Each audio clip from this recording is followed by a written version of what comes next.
Hürmetli vatandaş, bugünkü leksiyalarımızı başlayımız. Leksiya da Sadaka Coroza, Washington'da sözleyimiz. Bugünkü ıslağı 2023 yıl 6. ayının 24. günü. Hepteki şembe vatandaş. Ettigen silahı vaziyetinin nemikelliğini tapşırıp etti okumda hazır. Yani üstülep kilovatkan haberle. Mesela bir eğizne şunu görüşteyiz sizge vaziyette. Aldın hesaptı zor özgürüş. Wagner koşulları her bir özgürüş kıldı. Miltiknen uçunu Moskova'ya karattı. Endi bugün sizlerge söz deydiğen mavzulamında vatandaş.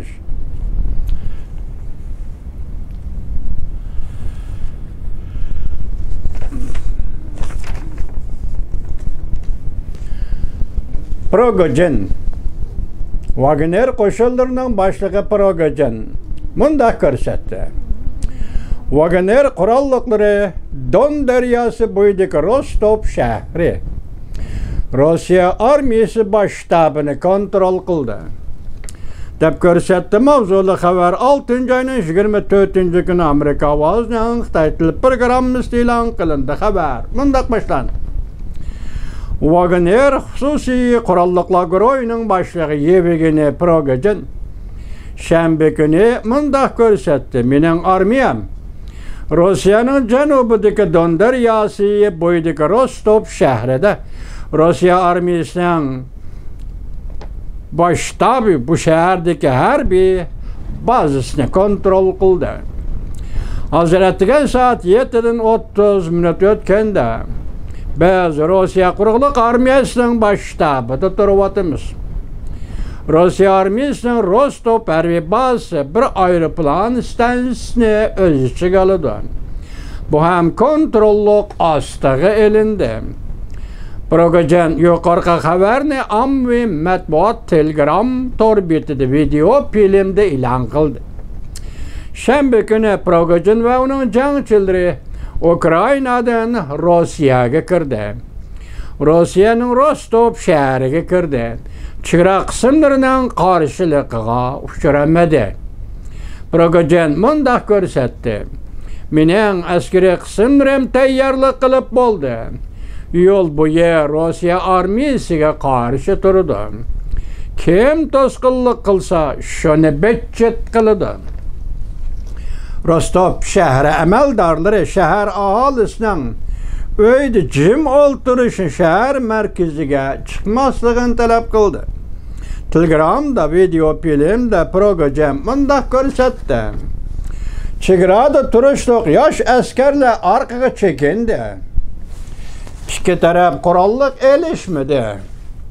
Mening askarlarim bola askarlar bilan urush qilmaydi. Moskva shahar boshlig'i yana mundaq e'lon qildi. Poytaxtda hozir terrorist guruhlarga qarshi tadbir elindi. Yo'llarga tekshirish punktlari qurildi. Qurolli Wagner yollanma qo'shinlari boshlig'i Prigozhin cuma kuni 23 kuni ya'ni mundaq ko'rsatdi. Wagnerning dala batalyoni minomyot, qurolliq va tek uchar aeroplan hamda zambarakning hujumiga uchradi. Hujum qilish buyrug'i Rossiya armiya shtab boshlig'i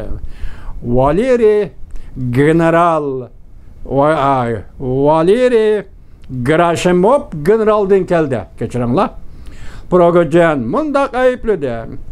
General Gerashimov Davlat mudofaa ministri Sergey Shoigu bilan yig'in ochib, Wagner qurolliqlarini yo'q qilishni qaror qilgandan keyin hujum qilishga buyruq berdi.